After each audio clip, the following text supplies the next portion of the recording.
the squid with sonar and to stun them so they can grab them. So they eat a lot of squid, and I'll show you just how many squid they eat, even giant ones.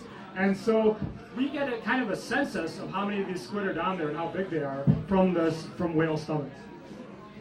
So these are giant squid beaks. That is a giant squid beak right there. That's pretty big. It's kind of daunting. I would not want to be on the wrong side of the end of that. But on the right there, that's from a sperm whale stomach, and all those little things in there are squid beaks. So a lot of them are from smaller squid, but a lot of them are from really big squid that those sperm whales ate. So it gives us a pretty good census of what kind of squid are in the ocean. They're not too discriminate about that. All right, so there are two major kinds of big squid living today. I'm going to talk about really big squid.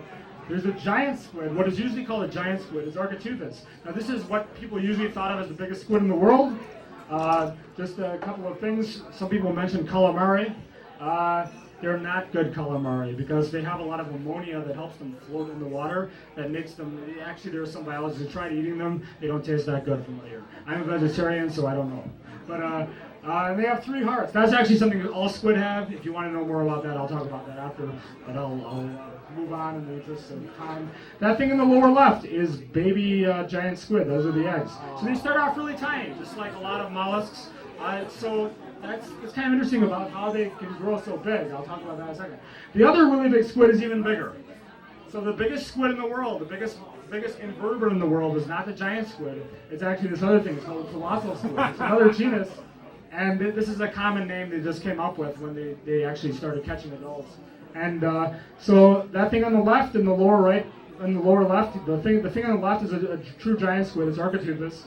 That second thing, the smaller one, is a Mesonicoteuthis. That's a colossal squid that was caught. And then that really big one is based on the beaks that they found, like how big colossal squid can get. So you can see the arms and tentacles are shorter, but they've got a much more massive body, and they're heavier animal. And so the biggest invertebrate in the world is a colossal squid that we know of.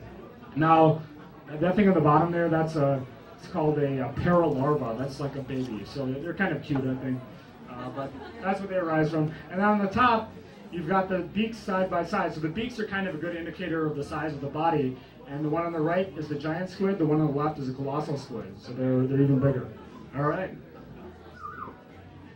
All right, so this is the one they just caught a few years ago. This was caught by the New Zealand, some of the fishing industry, basically. It was chowing down on a big fish called a Patagonian toothfish. It's going to be like as big as a person.